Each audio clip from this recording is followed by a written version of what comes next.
but they just don't know. People see me, but they just don't know. Come on, baby, let the good time roll. Hey, what's up, guys? Welcome to Lone Red Seat. We're coming at you with an emergency podcast to discuss all the friggin' madness that's surrounding the Red Sox right now. I'm mad. There's madness today and I'm mad. is Ryan Belageron. He's pissed. You're pissed, Ryan, right? I'm so mad right now. I could barely fall asleep last night when this rando reported that Sandoval was coming to the Red Sox. So let's talk. Initial reaction was when Hanley was signed. When Hanley was signed, I was kind of happy. I was it came out of nowhere. Honestly, for me, I was like, I mean, we didn't really talk about it when we talked about it at the infield. You know, we talked a lot about Sandoval, maybe Headley. But yeah, Hanley comes out of nowhere. In 5 years, 90, if that's what it ends up being, that's what's being reported as of Monday morning.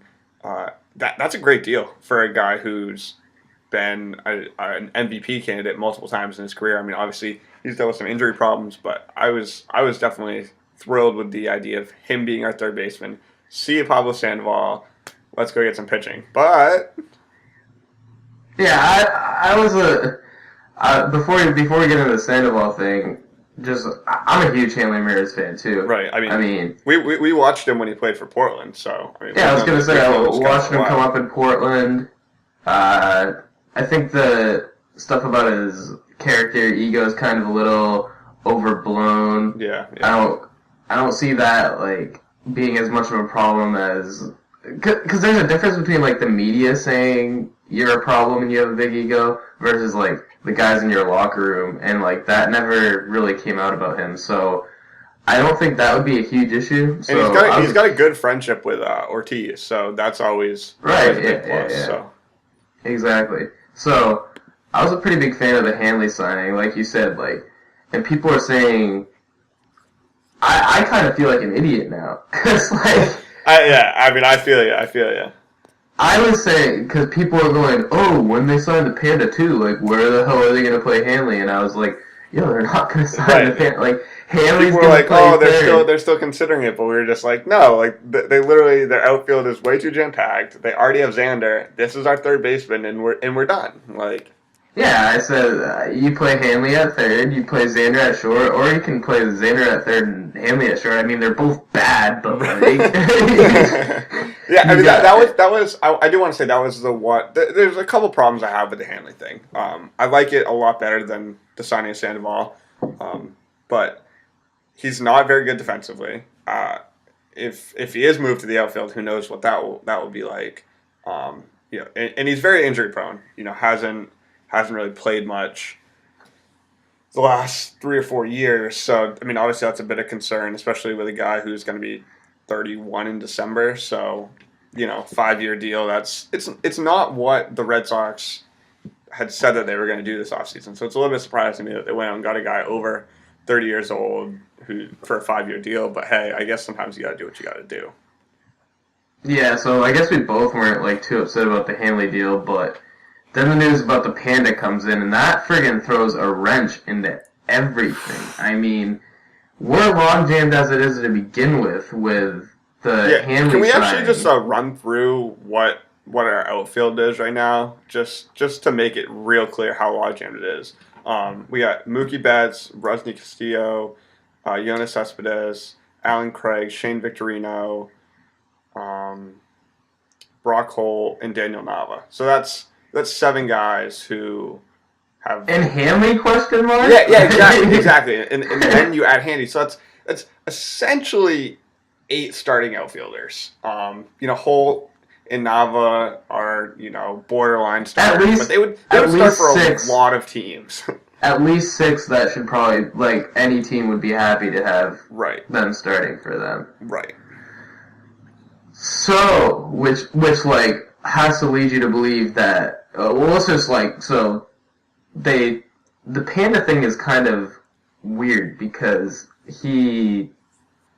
I've seen like countless people tweet out that it's done. Like and keep in mind, everyone, we're recording this Monday morning, so that's the knowledge that we have going into this. But it's been reported that between 5 and 95 and 5 and 102 or so is the deal.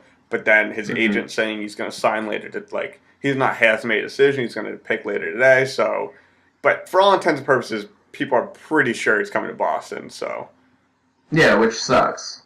Yeah. So, what do the Red Sox do now? I mean, I know what I think that they do, but what do you think that they do? Well, I think that they do, or that they really do. don't. I mean, either way. I really don't know. I know that Ben Cherington's smart enough that he has a vision right now. Yeah, there's a lot of these are two dominoes in a row that's starting to topple over. I just hope that the rest follow suit the way that he set the dominoes up. Let's just say so if this means the end of the Xander Bogaerts era in Boston, that's sad. That's sad. It really can't. There would have to be something that we don't know. If it really is. I really don't think that's what it is. I really have to think that Hanley's getting moved to the outfield. You think that if they, but like you said last night, if people think they signed Hanley to play the outfield, they're stupid. Right, and I wholeheartedly thought that because, like we said before, I thought there was a 0% chance that Sandoval was coming to the Red Sox after this deal, despite what was being reported. But now, if that's really the case, then I think that you have to. Because here's the thing. Before these signings happened, there was already a discussion that the Red Sox front office didn't really like Cespedes and that there was a potential to move him. And so I think all of a sudden that's a definite. I mean, he's on a 1-year deal. There's a lot of talk that they would not be able to re-sign him. And I'm not a big Cespedes fan. I mean, he's got a lot of power from the right side, but he doesn't walk very much. He swings a lot of bad pitches. I don't really think that he fits the mold that the Red Sox really like. So I think that he's the guy that you move and you put, Hanley in left field. I have no idea. I feel like we're almost doing this prematurely because there's gonna be so many more moves. Oh, there has to be. There has to be a big trade with. I mean, what needs to happen is, I guess, there's a possibility that Xander, which you should get a great return with if you trade him. But I really hope. But less of a return than you would have got last year. Yeah, it's true, But I think what has to happen right now is you package Cespedes and some mid-level prospects for a starting pitcher because I don't see them having the money to go sign Lester now. I might disagree there. I think they have a lot. I think they have a lot of money to throw around. Then they're going to go over the luxury tax, and they said they weren't going to do that. But hey, I mean, they aren't really fitting what they said they were going to do anyways. So.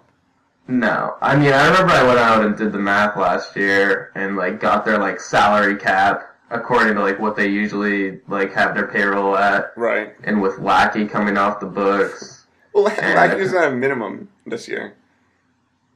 Yeah, but, Lackey's, they're not paying Lackey $20 million anymore. Yeah. So. And PV. So, they had about, 80 to $85 million to just throw around. So see, I've heard more 60 to 65. So you figure they've got 25 left, and I guess if you put all that money towards the starting pitcher, then hey. But you gotta figure the pitcher that they trade for, you're gonna have to pay that guy, and he's probably not. I hope he's not cheap because then he's probably not very good. So, but the thing is, what are you gonna get in a Cespedes return for a player who's only gonna play for 1 year? Probably a pitcher that's going to play for 1 year. Yeah, I mean, I've heard the Cincinnati pitchers, Leak and Latos. I've heard Iwakuma from Seattle. All those guys. That'd be great. Iwakuma's awesome. He is, but he's a free agent after next year. But hey, I'm fine with that. Because this Red Sox team is built to win next year. I mean, we. Yeah, exactly. That's the lineup. That's the truth. So I guess we can be excited about that, right? That they'll field a good team next year. Yeah. I mean, but we might be seeing a Adrian Gonzalez, Kyle Crawford salary dump in 2 or 3 years. 3 years, right? yeah.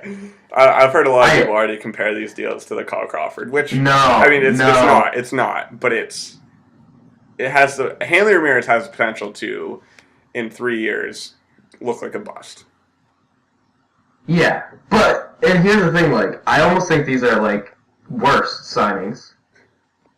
Why is that? Because Adrian Gonzalez and Kyle Crawford were both, like, top 10 players in baseball. Yeah. When they signed them. Yeah. Like, Pablo Sandoval and Hanley Ramirez are, like, debatably top, like, 30. Yeah. So... But, I mean, when Hanley Ramirez is healthy, he's... Oh, I know. I'm a huge Hanley fan. Yeah. I'm not a fucking Pablo Sandoval fan. We've established that. Yeah, it's not good. It's not good. Yeah. No. I don't know where they're trying to go with this. So, I mean, there's a potential for a Cole Hamels trade, Yeah. which you seem to be a lot, warm up to a lot more than I do. A lot of money for a guy who's been an NL pitcher, hasn't really done much in the AL, worries me a lot. And a lot of money, I would rather just sign a guy and then have to give up somebody, because I think that the Red Sox have, with the outfield that they have and the prospects that they have, they can pretty much get whoever they want. So, yeah, I'd agree with that, but I wouldn't just. Cole Hamels worries me a little bit because, I mean, like, I'm not. Who would you like other than Lester? Who are you talking about? Like, I'd rather just see the Red Sox sign a guy. Scherzer. I mean, I don't think it happens. I don't, but I'm just saying, I mean, it's going to be comparable money to Hamels, and I would rather have Scherzer or Lester than Hamels. Plus, Yeah, but you're gonna give Scherzer like 7 years. Yeah, exactly. Like, I would. That's not what I'm talking about. I'm talking about a 5-year deal. But I wouldn't want to. I'm maybe guilty of like wanting to hold on to our prospects a little too much. Oh, but I mean, that's sort of the reason why I'm a little. Not a little. I'm mad about what the Red Sox just did, because I think that they had plenty of prospects to only at most sign 1 third baseman, and they got 2, and now they're going to move a guy to a position he doesn't play. So our outfield's already a bunch of guys who don't play the position they're supposed to. Right. So. Exactly. We're going to have a second baseman and shortxop playing the corner outfield positions, but hey. This takes playing time away from, and maybe all the time, away from Xander Bogaerts, Mookie Betts, Rusney Castillo. One way or another, these signings take playing time away from all those guys. And sort all of. those guys... Not if they move Cespedes, because then everybody has a starting job. Yeah, but I don't know. It's just... I'm pretty much under the assumption that Cespedes is gone. I assume things about this team, and I friggin' get burned, so I'm not going to make any assumptions. I'm putting that out there. I hope it's gone at this point.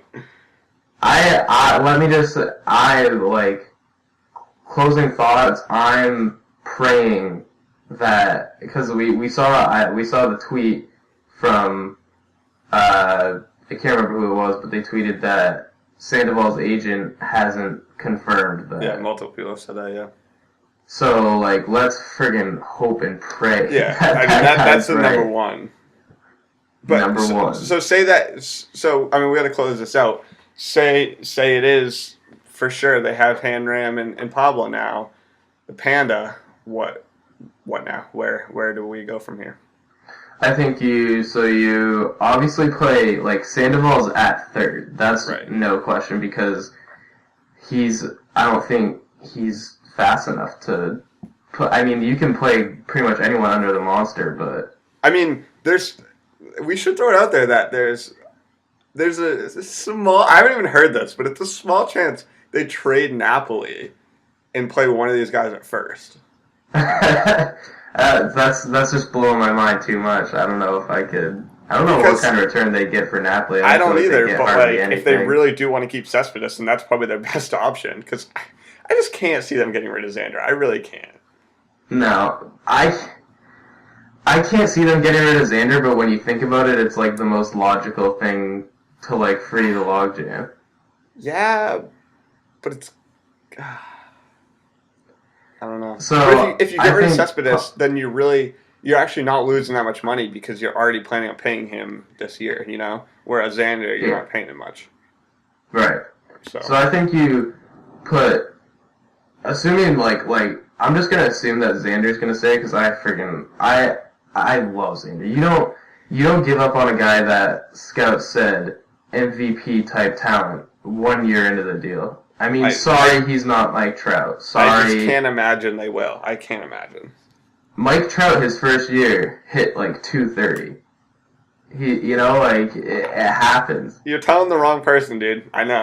So I'm gonna assume that they are not brain dead and they're gonna give Xander another chance. So I'm gonna say Xander at short, Sandoval at third, and then Hanley in left, which I'm not a fan of, but I guess it's what you have to do.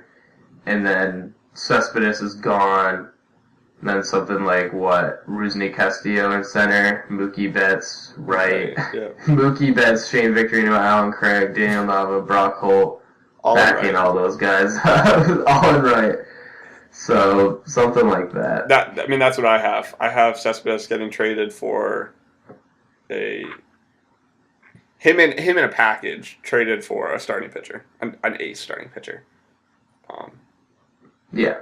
I wouldn't be surprised if it's like a guy that none of us have heard is even on the trading block. Yeah, no, I would 100% agree with that because hey, I mean this is wild right now. It is. I feel like the Red Sox are gonna start calling teams and being like, yo, Devin Marrero, Jonas Cespedes. It's December. I mean, it's November 24th, and the Red Sox have made 2 huge signings. They've signed the 2 best hitters on the market. Yeah, that's incredible. So, well, at least they realize that they owe it to their fans to win, and they're trying to. I don't know if they're going about it the right way, but at least they're trying. Yeah, true. So, to sum it up, big fan of the Hanley signing. Not a fan of the two signings. Wasn't a fan of the Panda signing to begin with. Hate it as a combination. Yeah, hate the combination of the moves. Hate it. And no one's saying it. I don't know why no one's saying that they hate it. I don't know what people think we're going to have for rotation. Because people hear Hanley, Ramirez, Pablo Sandoval, and they're like, dude, let's go! Dude, we have They don't think about the logistics of it. They don't think about the logistics of it. Don't be that Red Sox fan. Don't be. Don't be. So, definitely more moves to come. I'm sure we'll be having to do a couple more emergency shows to talk about that shit. Hopefully we can sneak an outfield segment in before then. Or maybe not, because I really want to have that, satisfaction and comfort of knowing we have an ace starting pitcher on our roster. Yeah, I know. Our infield video is ruined at this point. I hope that doesn't happen for the outfield, but yeah. So I guess that does it for now. We'll see you guys later. Peace.